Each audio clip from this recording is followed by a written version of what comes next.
Welcome to the Future of Teamwork podcast, where we explore cutting-edge strategies to keep teams human-centered, drive innovation, and empower you with the tools and insights needed to help your team excel and thrive in today's rapidly changing world. Your host is Dane Groeneveld, a seasoned expert with over 20 years of experience in enhancing team dynamics and innovation. Are you concerned about falling short on your quarter one goals, or worried about navigating the challenges of the entire year ahead? Discover the unexpected power of failure in driving success. Tune into this week's episode of The Future of Teamwork, where we explore how embracing setbacks can be your greatest asset in achieving your aspirations. Today's guest is Stephen Sachs, founder and CEO of Funding Nav. Stephen brings over 30 years of experience in transforming business challenges, including his own experiences with failure, into opportunities for growth. His expertise in strategic funding and tax optimization has been pivotal in aiding businesses to navigate and thrive through financial hurdles. In this episode, we'll uncover, first, the transformative power of failure. Learn from Stephen's personal story of turning a business setback into a driving force behind Funding Nav. Second, strategic business insights and financial acumen. Delve into Stephen's expertise in navigating financial challenges and strategic decision-making in business, highlighting the importance of innovative funding solutions and efficient growth strategies. Third, empathy and learning from failure. Dive into the concept of f***up nights and the importance of learning from failures, a theme that Stephen passionately advocates for in his entrepreneurial journey. So, teamwork makes the dream work, and we're here to inspire your next collaborative breakthrough. Gather your team or put on your headphones, and let's dive in together.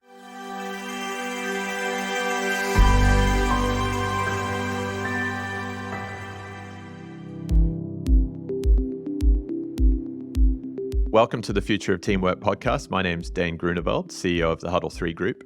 And today I'm joined from London by Stephen Sachs. Stephen is the founder and CEO of Funding Nav. And we've just been having a good conversation before the show about some of the other initiatives he's a part of. So it's going to be a great conversation. Welcome to the show, Stephen. Thank you very much, Dane. So for the benefit of our listeners, perhaps you could give us all a little bit more of a background on how you came to be doing the work you do today. I came to be doing the work I do today through failure. Essentially, I was running a furnishing business. And what happened was that it was mostly UK based. In fact, sorry, we were based in the UK. Effectively, we were importing large items of furniture from the Far East, and payment was in US dollars. And then we were recruiting customers largely through newspaper advertising and other forms of media. And we were able to monetize the cost of acquisition on the first sale. And that was effectively what the business model was. And it was very successful. And then in June 2016, the United Kingdom, for some reason, decided to embark on the biggest project of sort of national value destruction that I think I've ever seen, which was called Brexit. And two things happened instantly, almost overnight, which had a very negative impact on that business. The first was that the currency tanked, and that means that the products we were buying effectively started to cost 20% more than they cost previously. And because of the high levels of uncertainty that existed, it was much more expensive to recruit customers. And that meant our CAC went up by about 20% too. So suddenly, I went from a situation where I was able to monetize customers on one sale to where I couldn't. And that meant that the business all of a sudden needed external finance in order to continue. And I went out into the market, and for the same reasons of high levels of uncertainty, I found it very difficult to attract that funding. And I had numerous meetings over the second half of 2016 with investors, bankers, advisors, and I started to develop a very firm feeling that in most of these negotiations, I was sitting on the wrong side of the table. So I approached this from in a very stressful state, talking to people who I felt couldn't really empathize with me, didn't really understand what I was going through. And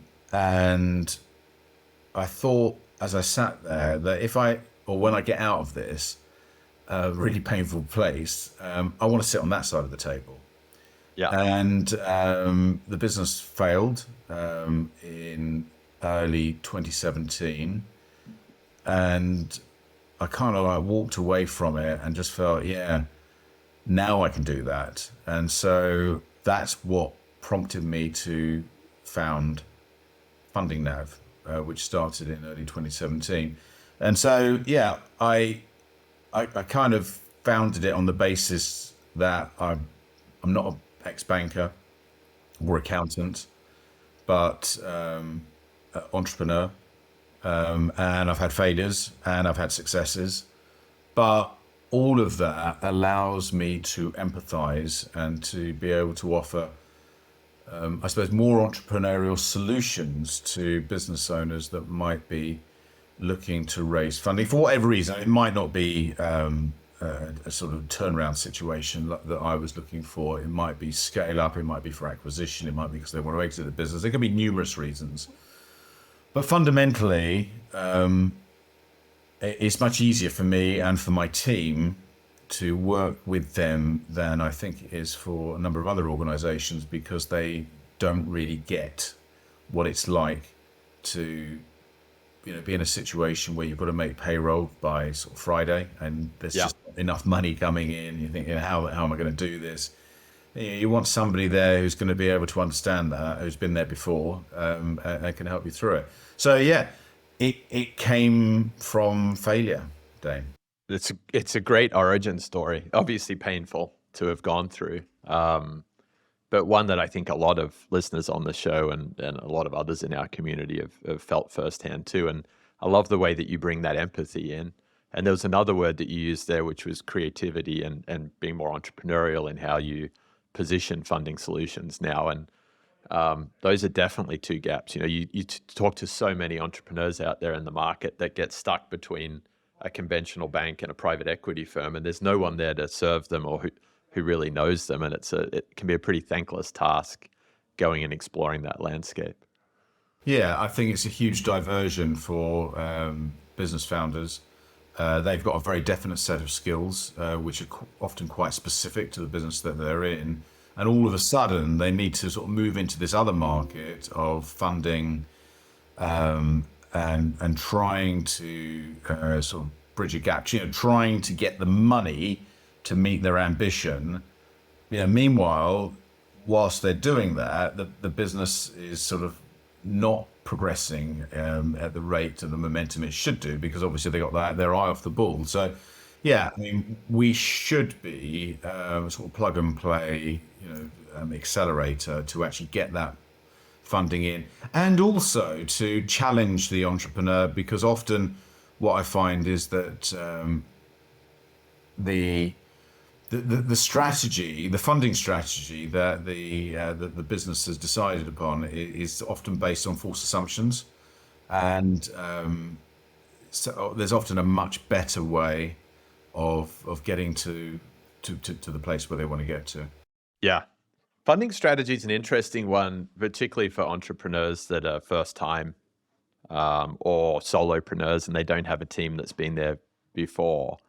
And I guess that it's a big reason to bring in someone like Funding Nav. It brings this concept of, well, how big is your team outside of the organization? Who's giving you the advice? Who's helping you test those assumptions? What have you found in your approach working with customers that you've had success with that helps in that sort of early discovery of, why are we seeking funding? Have we got the right plan? How does that sort of take shape for you? Yeah, so I think I start from an unusual place from a funder, which is that I think that seeking external funding is essentially a kind of failure in your strategy. Yeah. So if your business is truly successful, then to be honest with you, it should be throwing off so much cash that you don't know what to do with it. and you Yeah. shouldn't be seeking funding. So the reason why businesses seek funding is that there's not enough profit in the business, or it's not generating sufficient cash flow in order to fund its ongoing operations at the time when it needs the money. So, there could be lots of other solutions to that before you ever get to funding. And I can remember a particular example actually, which we never actually made any money out of, but I'm pleased that we offered the advice, and that was a London-based snack business that was making we call them crisps over there. I think you call them chips in the United States. Yeah. But not potato ones, like made out of things like kale and parsnip and like vegetables, sort of trendy chips. Yeah. And the business had 30,000 square foot state-of-the-art manufacturing facility in quite an expensive rental location actually, and it was going 24/7. And they had their own brand, which was the higher margin business. And then most of their business was for a sort of large chain of sandwich shops, like a huge chain of sandwich shops. And this is where the real volume of the business was. Anyway, overall, whilst the revenue line looked great and they'd been in business for some time, they had a negative net margin. They were actually losing money. Anyway, their solution was, we need to ramp up production. We need to do more in order to get ourselves over the sort of break-even level and accelerate. Anyway, after we analysed it, our advice was actually you don't need funding. What you need to do is put your prices up, because there's a large element of your business that you're losing money on, and it's too much, and it was the big part of their business, and business owners find it mentally really difficult often to increase prices, and often undersell what it is they've got. So and are petrified, of course, that the customer's going to walk away and find someone else. But honestly, in this case, that would have been a good result. And filling the vacuum that was left with better quality, higher margin customers developing their own brand further was definitely a much better strategy. So that's the advice we gave. We told them not to. They went away and did their own thing. I'm not quite sure what happened. We didn't get the gig actually, but I'm pleased that we didn't, because I'd rather not be a facilitator to a strategy which I don't believe in myself. And I'd rather tell people the way that we think, and have that integrity, even if they don't want to hear it. I like that story a lot, Stephen. What it makes me think of right now with the business environment, a lot of people are seeing at the end of 23 going into 24 is that, funding is becoming harder, cost of capital's up. But there's still a shortage of talent. There's still supply chain challenges. So looking at where those hidden gems are in your business and where you might be carrying the ego customers or the ego products that aren't really supporting the team to be sustainable. It is a tough analysis for any entrepreneur or team, because no one, as you said, no one ever likes saying no to a customer or increasing pricing or God forbid losing a customer. But sometimes that recognizing that failure to pick up on that theme that we've started this conversation with is actually freeing. It unlocks a lot of opportunity. I think that the most successful businesses regularly sack customers. Yeah. Have that confidence, and the least successful businesses lack the confidence or the ability to actually do that. I think that is huge. It shows huge strength if you can actually do that. Yeah. And actually, I've seen that some of our businesses have grown through acquisition in the last few years. And when you see the companies that have lost a customer because they didn't agree to an unfavorable term or because they went and asked for pricing and couldn't pull it off, the really good businesses are the ones that replace that customer very quickly and have a better story coming out of it. Yeah, no, 100%. When it comes to doing that analysis, you mentioned it earlier, you're not a banker. How is your analysis process different from what some of the banks do? The banks are looking at P&Ls and balance sheets and, age debt reports and a lot of financial instruments. I assume you look at that too, but do you then go a little bit deeper on the customer product data sets? Yeah, I suppose we start with the character of the founder themselves. That ultimately that's why people start businesses, right? They've got an itch, they've got something that they want to bring to the world, and people get lost along the way, don't they? They sort of they leave the rat race and often find themselves in a sort of like a much more aggressive hamster wheel than the one that they were in, when they had a boss who wasn't themselves. So I think that, you should start by analyzing or remembering what it was that got you into the business in the first place, and then trying to get back to that, always trying to get back to that. Yeah, and then beyond that, the team, is that right? Or have you taken on people along the way which maybe you shouldn't have? Often, especially in the current market where there's a shortage challenge, as you mentioned. There's, people may have taken on people just because it was quick and easy, but it isn't necessarily the right thing to do. As we mentioned, the customers, the suppliers, the product mix. What other opportunities are there? Well, we ourselves have recently, in order to help our customers, we were raising money for businesses that were looking to expand the size of their team. And when we were talking to them afterwards, they were saying, well, inflation has meant that, and a shortage of skills have meant that it's going to be much more expensive to scale up the team than we thought, and secondly, the quality is not what we thought. So they end up in a place which is not necessarily a good place. And what I've seen is that that's a really, you don't want that to happen, because if you take other people's money and blow it on a strategy which is poorly executed, and then you go back for more money, having not got the result, then it's really difficult to get the money a second time, and people rightly doubt your ability. Yeah. So I mentioned to you earlier, Dane, that we've developed a big back office team in South Africa. Yep. Which we find is a really great place to source talent for many different reasons. I mean, for us in the United Kingdom, the time zone is very similar. So obviously for you in the United States, that's not the case. But for us, it's like a 1-2 hours difference. English first language, and not just English first language, culturally similar.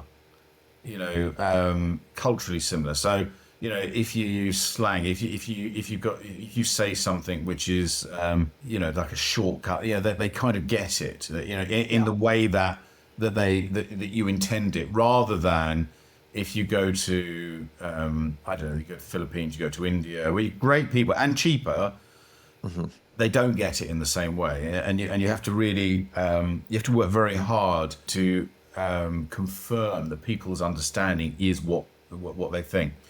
And we're benefiting from positive discrimination. So if you're a white graduate in South Africa, you're going to struggle to get work because the scales are tipped against you. And I'm making no judgment about whether that's right or wrong strategy, but nonetheless, that's the politics that exist in the country. And the issue is that if you just left university and you're sort of in your early 20s, and you're going to really struggle to find work. Whereas if you've got a laptop and an internet connection, world's your oyster, right? So we're not restricted in the same way as employers, local employers are. So there's a large pool of highly skilled labor where unemployment rates are like 30%. Desperate Huge. to work.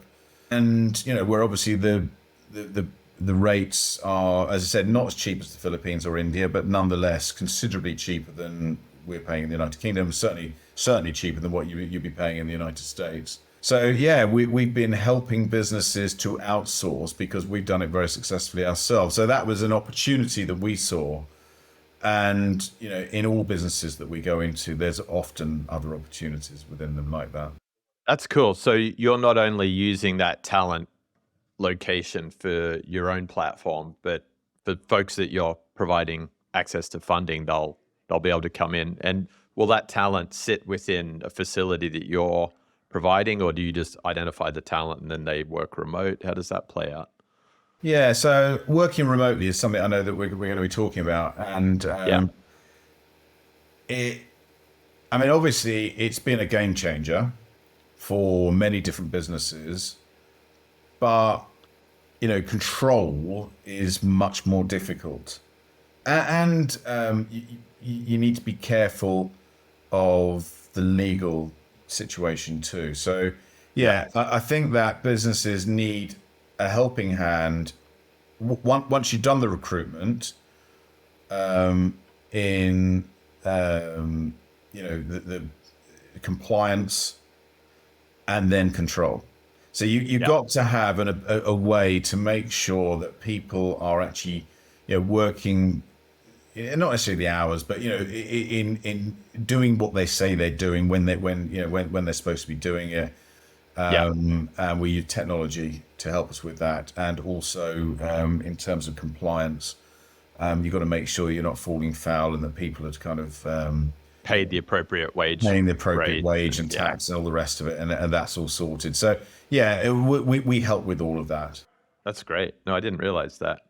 I think some of the customers I've worked with in the past when we're offshoring talent have had those same concerns. Are we compliant with local labor legislation? How are we managing IT? Because if someone's employed to work from home and the laptop breaks or an internet connection goes down, have we got any contingency or fallback? And then also another big challenge with global workforces is the person that I'm hiring the person that turns up to do the work? And we've seen a lot of what in the industry gets classed as resume fraud, where you'll have someone who's out interviewing, getting the jobs, and then they've got friends that are actually doing the work because, as long as the login's right, it doesn't really matter who's showing up. So there are some nuances there to making that model work. So I bet it's good for your customers to have a partner that's on the ground doing it. Yeah, that's what the 4-hour work week was all about, wasn't it? Yeah, Tim Ferriss. Effectively, yeah, exactly. Get a job and get somebody in another country to do it for you. Yeah, I'd never looked at it in that way, but you're absolutely right. He had a great way of outsourcing the demand that he generated. Yeah. Tell me a little bit more, Stephen, on the types of talent that you're supporting businesses when they're getting funded. What types of talent are you bringing in? Is it mainly, you were mentioning before the show, heavy on sales and marketing and being able to acquire customers? Is that the main sphere, or is it much broader than that? It's broader than that, but that's definitely I think that's the most difficult area, because people that are skilled in sales and marketing are obviously skilled in selling themselves, and in creating empathy, in creating trust. But that doesn't mean that just because they can do that and sell themselves doesn't mean necessarily they can sell your product or service. So I think that's where we see the biggest issues in that area. But outside of that area, general administration, accounts, virtually any area that you can do locally, you can do remotely too. And are you doing any... Obviously, tech too, of course. I was going to ask tech, So supporting with some programming, UX, UI type, Yeah. That's really helpful. So with that access to talent pool and the access to funding, the types of teams that are coming to you to accelerate into their growth, all sorts of products and services, or are you seeing any sort of niche industry or service offerings that are emerging as well suited to that? No, I wouldn't say we're seeing a niche. I think that if we do see niches, then that's largely to do with deficiencies in our own sales and marketing strategies. So, I don't know, for example, I don't know, if I go along to a networking event, which is property based, and I do that quite a lot because I've got a property business too, then you get a lot of leads which are all property based. And then you see, well, property is popular, but actually that's only because that's what you shoved in the top of the funnel. But I think it's kind of broad across everything. That's helpful. So the best teams then, when you get excited when a new customer turns up and they're saying, "Hey, Stephen, we need some help with cash because we've got this growth plan." You mentioned here earlier, you look at the character of founder, you look at the team, you look at the customer, you look at the supply chain. When you're looking at that team element, what is it that just stands out, or might there be an example of someone that you've said, "Hey, I see where the bank's missing this, but you've got a great team, and I've got real belief that you're going to hit this mission, this objective"? I'm not sure, Dane, that we drill down into companies that much where we're looking specifically at the team. I mean, I often see deficiencies that are funding related. So, for example, for many types of funding, especially debt-based funding, what I find is that, I don't know, for example, the guy running the finance function just isn't strong enough. And, so one of the things that we often have to do is to help to supplement, and we're not ourselves, as I said, we're not accountants, but, to bring in a sort of a CFO that's of a substantial enough to actually get the deal over the line. But in terms of the team generally, I see great teams, and I see teams which are not so great. Yeah.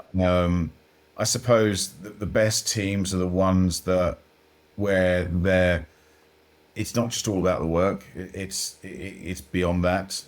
So they don't work together. They play together. There's a lot of camaraderie going on around. So I suppose that's that's the best thing when you go into something. You think, wow, this is kind of really. This really works on so many levels. You can kind of see it. Yeah, I hear that. Actually, we look at team impact, and often when you look at team impact, it's not just a matter of who's in what role doing what job. It's why they're there. It's the way of working. It's some of the other cultural elements that just start to they're exuded by the team members you meet in the business and the marketing. You can kind of see it in every aspect of the business. Absolutely, yes, yeah.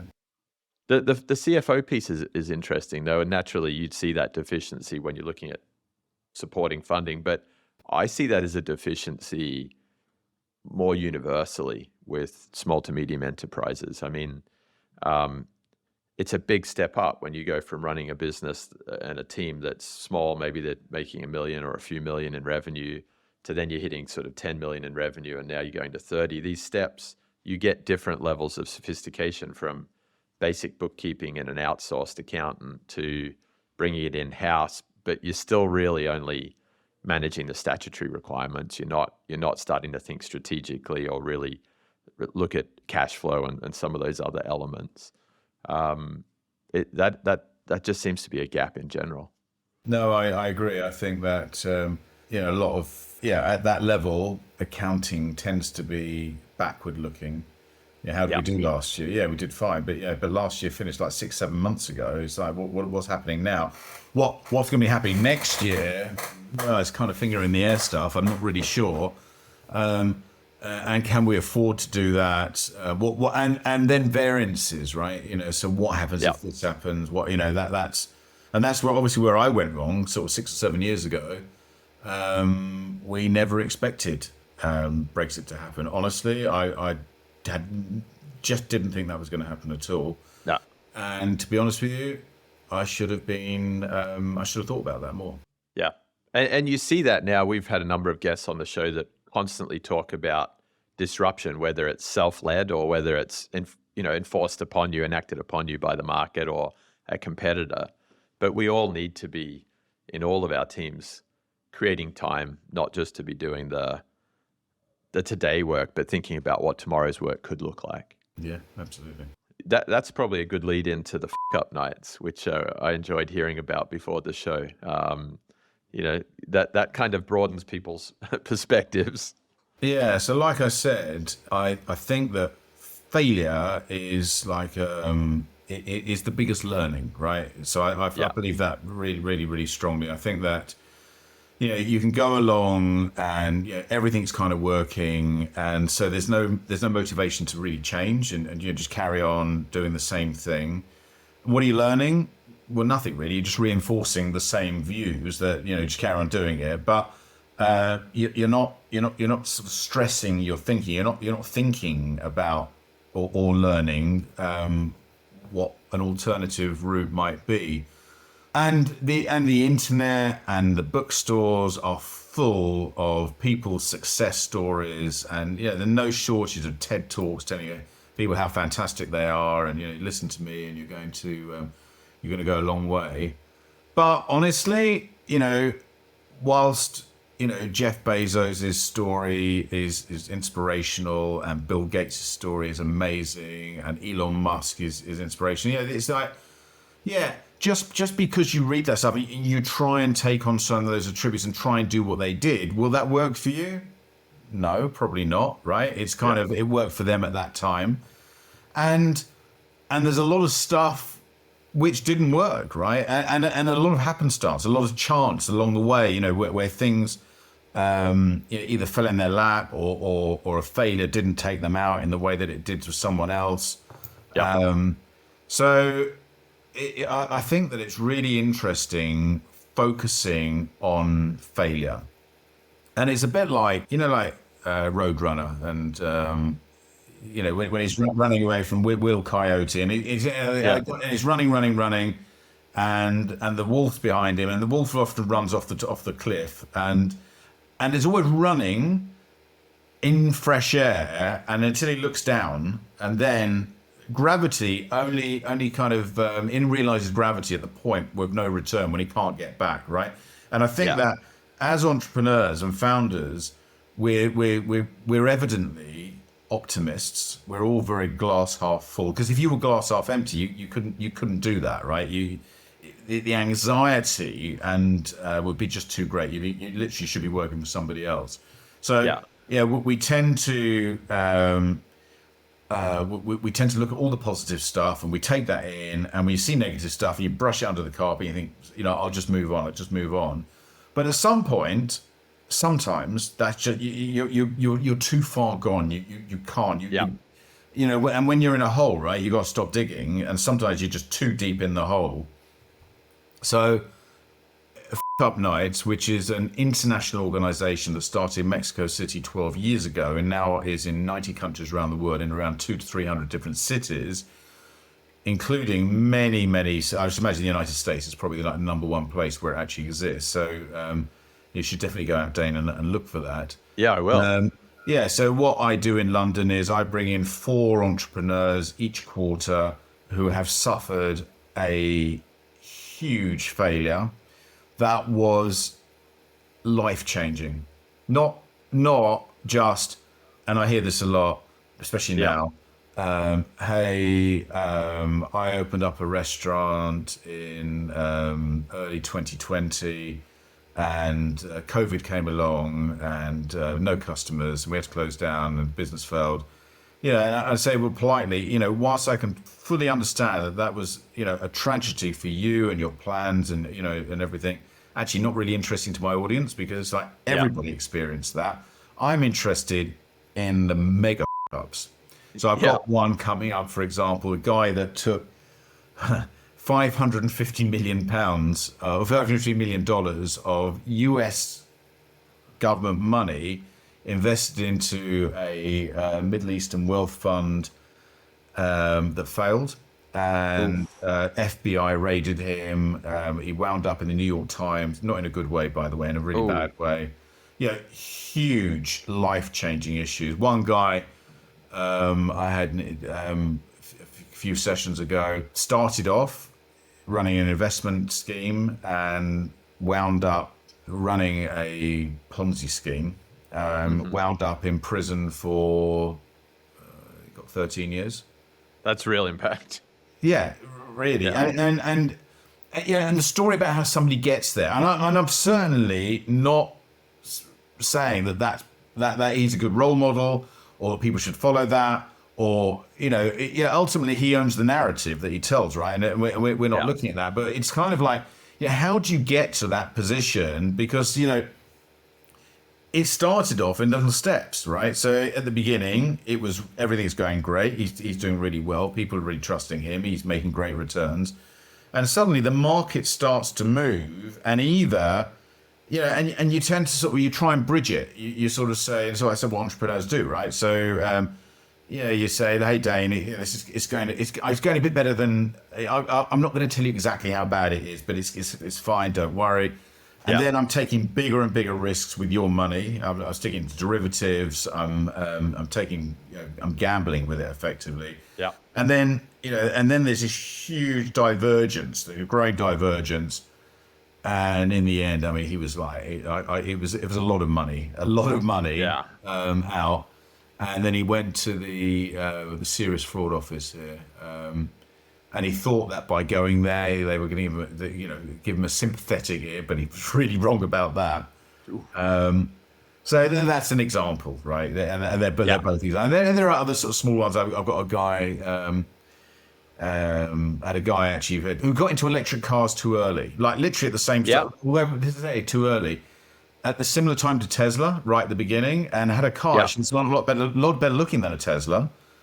But obviously, he's not Elon Musk, and so it also couldn't pull it off. How one amazing business, one of the most valuable businesses in the world, and another guy that started something very similar at the same time, and is not the most. In fact, it's a failed business, right? It just didn't work at all. So it's just huge learning in those things, and people like it.